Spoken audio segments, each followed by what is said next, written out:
Hi, we just finished meeting for intonation practice on October 9th, and we started with row 5. So the orange color, I'm reading this right here, the orange highlighted rows were done with Mad Gab cards. So the words in column B were sounded out to spell the words in column A. And I'll go back and do those at the end. So we're starting with row 5, but don't continue a life of submission. But don't. So that little mark there is to remind you to not release the T, but don't. So but don't hold the T. Continua. You're going to round your lips for a W when you end continue and then going to a continua. So that's what this is. Continua life. So we don't have to say life of with a good V. You can just drop the V and say life. Life submission. And you won't hear that B because your lips will close, but not release B noise. So, but don't continue a life of submission. But don't continue a life of submission. And this one, for the manure pile. For the manure pile. And I put the scene from Seinfeld below because I can't hear or see the word manure without thinking of this scene. And you'll get a lot of examples of hearing it, but keep in mind that George is in New York and he doesn't have a strong R at the end. So you won't hear like this manure. You'll hear manua, manua. But the stress is in the same place. For the manure pile, and the word pile, your tongue goes high for I and then slides down for the L. Pile. For the manure pile. And this one, hyperbole. This word looks so different than how it sounds, but every time I have to write it or type it in my head, I do think hyperbole. And then when I see it, I have to resist calling it that and remember, oh, this word is weird. Hyperbole. It sounds like hyperbole is extreme exaggeration to express some message. So these a lot of connections here. Hyperbole is you won't hear the K in extreme. Extreme another K you won't hear. Extreme exaggeration to express oh yeah to express some message. Hyperbole is extreme exaggeration to express a message. Hyperbole is extreme exaggeration to express a message. And we have a part of a phrase. It didn't have an ending, but the ending could be any noun here because we have adjective, and it just is missing a noun. Die in the humiliating and excruciating way, pain, death, scene, situation. Take your pick. But we just practiced this part. Die in. Your tongue goes very high for I. Die. So when you slide down for in, it will make a yin. Die in. And the humiliating, either one is what fine. I went with the because Hugh is starting more with a consonant sound. The humiliating.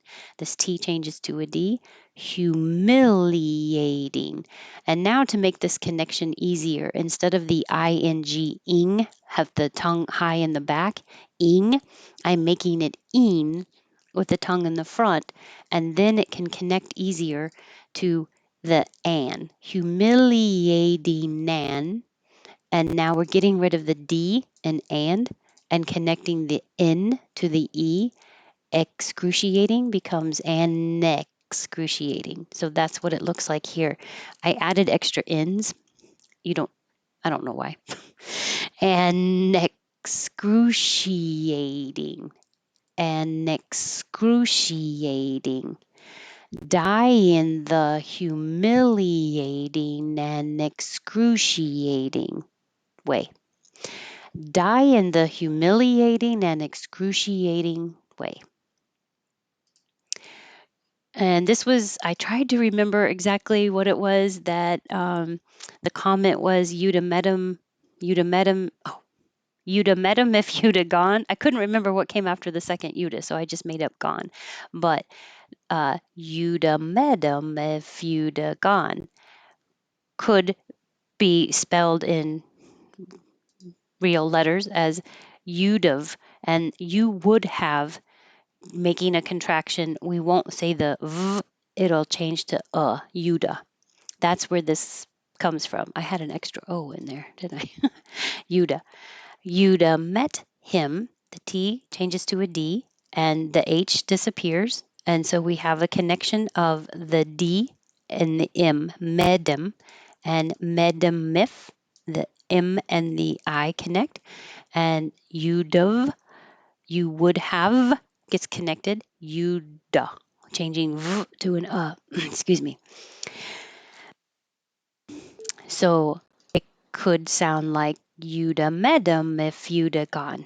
So thank you very much who left that comment on the video from the other day because that was fun. And that's what reminded me of Mad Gab. I'm looking forward to seeing you tomorrow. I already changed this here. It was two. I'm changing it to duh because there weren't that many unusual words or connections, so I didn't rewrite it. I'm looking forward to seeing you tomorrow. I'm looking forward to seeing you tomorrow. And you can say tomorrow. I'm looking forward to seeing you tomorrow. It could be a D or a T, but the to will never sound like tomorrow. It'll be tomorrow. I'm looking forward to seeing you tomorrow. Can you recommend a good restaurant nearby? Can. So when it's a positive can, you won't hear the vowel ah. It'll get super short. Can. So I just put a K and an N next to each other. So I don't want you to think about what vowel sound should it be. Just can. Can you or can you? Can you recommend a good restaurant nearby? Recommenda connects here. And good, you won't hear the D. Restaurant, we get rid of the middle syllable so you won't hear restaurant. It just becomes restaurant and you won't hear that final T. Can you recommend a good restaurant nearby? It's a yes no question, so it goes up.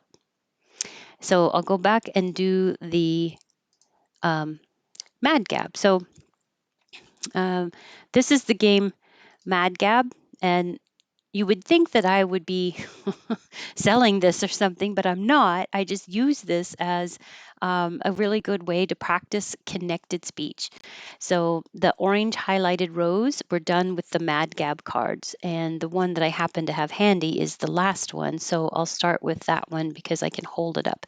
So this is what the card looks like, and you see these words us in Chile and us in Chile. If you say this connected, no stopping, us in Chile, us in Chile. This is also a good example of how you can be pronouncing it all correctly and having the connections, but if you don't have stress in the right place, it makes it really hard to hear it, what it really is, how it's really spelled. So essentially is actually this word essentially. And you can say essentially. That's totally correct. But the E is not stressed, so it's likely that it will change. Excuse me again. It's likely that it would change to essentially, essentially, essentially. Okay, I'll go back. I'll go in opposite order. So these words ache, how, cue, later. And say them together, no stopping. A calculator, a calculator, a calculator, a calculator, a calculator. So I wouldn't usually say a calculator, I would say a calculator. But for the purpose of getting close enough that you can make a guess, that you can hear there's an article and there's a noun, then these cards get close enough. So um, backwards. Abe, lube, laser. No stopping. Keep your tongue moving. A blue blazer. A blue blazer. A blue blazer, a blue blazer, a blue blazer.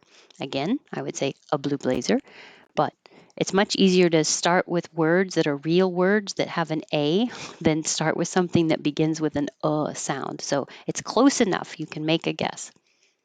And a reminder. This is a good example of H deletion. We can get rid of the H and then connect the D to the and have minder. Air, air is what I really say. Airy, a reminder, a reminder, a reminder, a reminder, a reminder. It's close enough to a, and you can kind of hear reminder. So it is a reminder. Okay, I will go through and do the reading of the sentences we practiced today. But don't continue a life of submission for the manure pile. Such a weird expression. Hyperbole is extreme exaggeration to express a message. Die in the humiliating and excruciating way. Well, you'd have met him if you'd have gone. I'm looking forward to seeing you tomorrow. Can you recommend a good restaurant nearby? That's it. Thank you. This was fun to work in some Mad Gab with phrases that people wanted to practice. And like I said, the Mad Gab game is good for practicing keeping your tongue moving and listening for what it sounds like, not what it looks like. But you can do that with anything. Anything you want to read in slow motion so that you can feel when there's connections between them, like recommend a good restaurant. Recommenda. That's it. Thank you. Have a good day or evening, and I'll see you next week.